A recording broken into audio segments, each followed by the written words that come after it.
Dying in America is expensive. So I have terminal cancer, and because of financial situations, I have decided to donate my body to science. I have 3 kids. My oldest is 15, and he understands that it's a money issue, but my youngest two do not. And that was a hard conversation to have with them about why they won't have a grave or a funeral when I pass. But funerals cost thousands of dollars. When you donate your body to the local college here, it's like $100 transport fee that I can prepay in advance that covers the transport of my body from wherever I pass to the facility. They then use your body for medical research or surgeons learning or whatever. Then they cremate you for free and send your ashes back to a loved one. For me, that's my ex-husband, and we do not have a good co-parenting relationship. So I have to just entrust with the fact that he will give my ashes to our children. And they'll keep my body for 3 to 5 years using it before they send it to him. Is it a good thing that I'm doing to help, students learn? Yeah. But do I wish my kids would have at least a gravestone? Also, yes. We are very, very seriously starting to consider leaving the United States. And I just want to hear from someone who's done it. Where did you go? How did you decide that's where you're going? How did you get a visa, do all of that? I'm definitely researching on my own, but if there was someone I could connect with who's done this before, I just would love to utilize you as a resource. And yeah, if we can help one another, please. You're not struggling because you're poor. You're struggling because you live in the USA. You're struggling because prices have gone up tremendously, but the wages haven't. You're struggling because your bills continue to increase, but your wages haven't. You're struggling because you have greedy, corrupt CEOs of companies that are continuing to record record profits, but are refusing to pay their workers a livable wage. You're struggling because the country that prints money won't give that money back to its people. You're struggling because the country that is in $37 trillion and counting worth of debt somehow finds a way to give billions of dollars to fund new wars, but won't find any money to fund the poor. You're struggling because this country is stealing 30 to 40% of your income, if not more. You're struggling because after this country wrongfully took 30 to 40% of your income, they're telling you to pay more during tax season.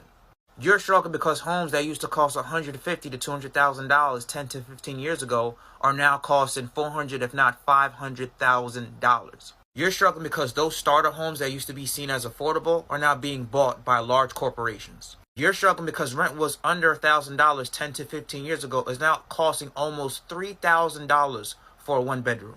You're struggling because these greedy landlords continue to increase the rent. You're struggling because a $100 grocery bill 10 to 15 years ago will get you a huge haul, will now only get you a few things in 2025. You're struggling because the gas that you used to fill up your car used to be $1 and some change per gallon is now almost $4 a gallon.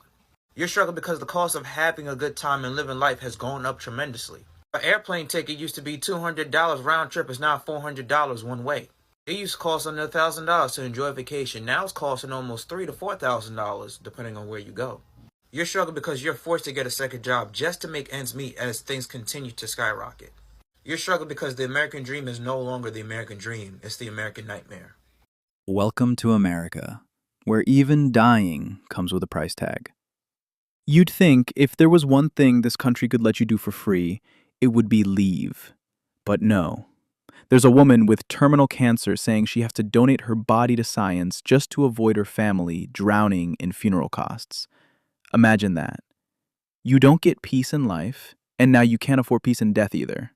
Welcome to late-stage capitalism, where even your corpse has to earn its keep. And no, this isn't just some isolated hardship. This is the new normal. Rent? Sky high. Food? Might as well budget for air at this point. Medical bills? One bad diagnosis and you're crowdfunding your survival on GoFundMe while sipping hospital apple juice. Evictions are spiking across the country. Debt collectors are circling like vultures, and the middle class, it's on life support. And guess what? No one's offering CPR. People aren't living anymore, they're enduring, holding on, juggling 2 jobs, a side hustle, and still choosing between groceries or gas. And meanwhile, we're told to pull ourselves up by bootstraps most of us never owned in the first place. The American dream used to mean building a life. Now it just means surviving the system without losing your mind or your home. Some people are saying, well, you just have to work harder. Buddy, folks are working themselves into hospital beds and still can't afford a studio apartment with a working stove. Tell me again how this is a personal failure and not an institutional collapse? I'm going to explain to you guys how much more expensive things are today than they were even 3 years ago based off of my current financial situation. So 4 years ago, when I graduated law school, I graduated making $65,000 a year. I was living in a 1 bedroom by myself, paying $1,400 a month. After the first 3 months, my boyfriend moved in, and so then we were splitting it, so it was $700 a piece. But he lost his job at one point, and so for 3 months before he got a new one, I was covering the rent all by myself. So it was about 6 months of me paying $1,400 a month for that year-long lease. Now I make about $85,000 a year. I have 2 roommates, and we split the rent 3 ways. And usually my rent is like $950, something around that. So I'm making technically $20,000 more a year. I'm paying roughly the same of what I was paying in rent. And I have never been more stressed out about money in my entire life. These rent prices are unbelievable, bro. What? We've literally spent weeks upon weeks, days upon days, touring, looking at different places, and they done lost their mind, bro. Like, what have we came to as a society for rent to be $2,000 plus for a 1 bedroom apartment? Like, what are we talking about? And the square footage is under 1,000. Like, I don't understand what's going on. I mean, I know why the prices are high, but it's just like, it doesn't make sense, you know, like just a basic cost of living, like just a place to sleep. You're talking about $2,000 for a 1 bedroom. I mean, I've seen a 2 bedroom go for $3,000.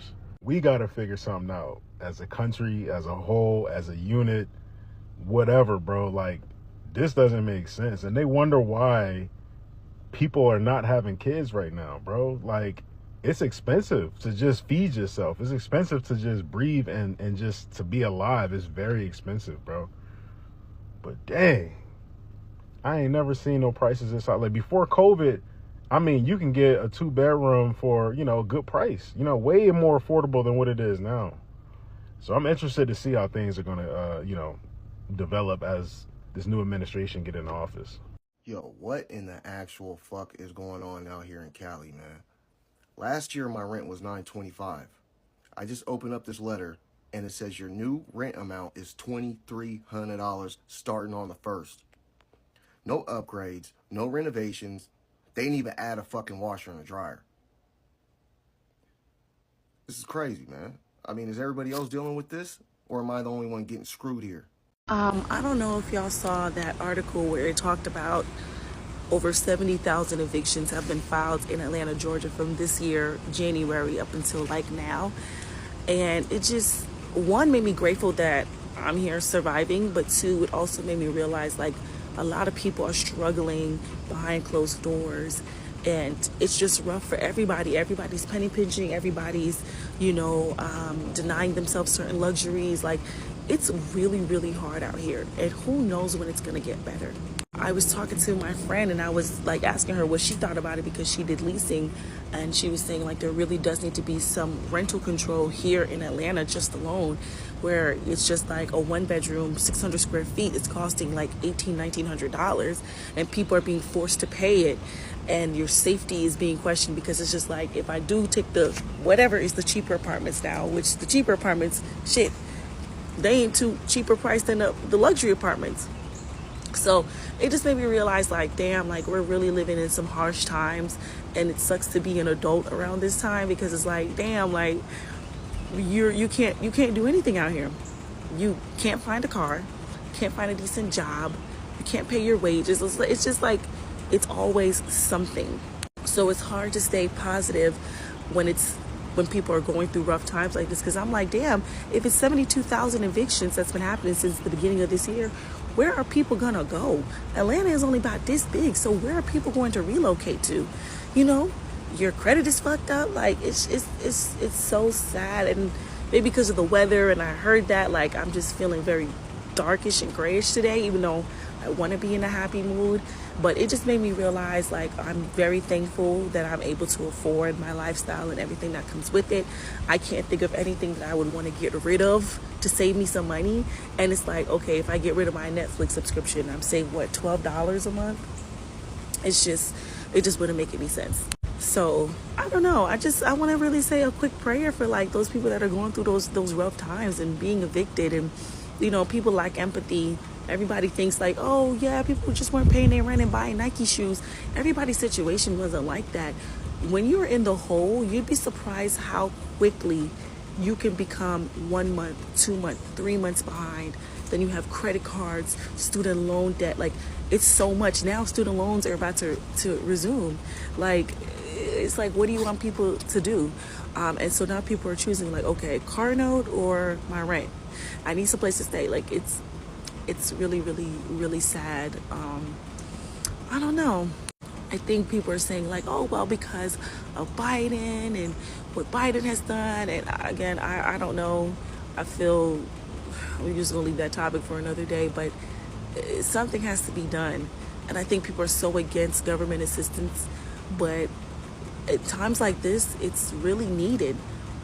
People want to be like, oh, you know, you shouldn't be on government assistance and no food stamps and no Section 8, no EBT. How do you expect people to survive? The people that don't even want to do that anyways, they don't want to be on Section 8. They don't want to get food stamps. But what are they going to do, starve? Because they don't want to get government assistance? So anyways, it was just saddening hearing all that, because I'm like, damn, families are really being displaced. And there's this narrative like people don't want to work. But it's not that people don't want to work. These jobs aren't really hiring. They're putting it that they're hiring people, but they're not. They'd rather work the 2 or 3 loyal people in the company and have them do the job of 8. And yeah, the people have to just stick it out because they need to pay their rent. Either way, it's just sad. And I think I really want to do a prayer, not only for myself, but for the people that, people who are really going through it right now. At this point, it's not even controversial. People are leaving. Americans are packing their bags, selling their stuff, and piecing out to countries where rent won't eat half their paycheck and healthcare doesn't feel like a hostage negotiation. And for those who can't leave, they're stuck in survival mode. Not because they made bad choices, but because the system isn't designed for them to win. Single moms, seniors, even full-time workers with degrees are lining up at food banks. Not for lack of effort, for lack of options. And let's be honest, it's not just poor people struggling anymore. Middle-income families are now 1 car repair away from default, 1 emergency room visit away from bankruptcy, 1 layoff away from losing everything they've worked for. Meanwhile, the cost of everything keeps rising. Housing, insurance, daycare, even water. And wages? Still moving like they're stuck in 2009. This is no longer about budgeting better or drinking less Starbucks. This is about a country where the cost of simply being alive is starting to exceed the average person's income. People say just move somewhere cheaper. Where? Mars? Even rural towns are being gentrified out of affordability. This is a crisis. And the wild part? It's being normalized, as if it's totally fine to work 60 hours a week and still not have dental insurance. At this point, the real American dream might just be getting out alive, financially, emotionally, and spiritually. And for those who've stayed, they're not thriving, they're rationing food, energy, sleep, joy, and it's only getting worse.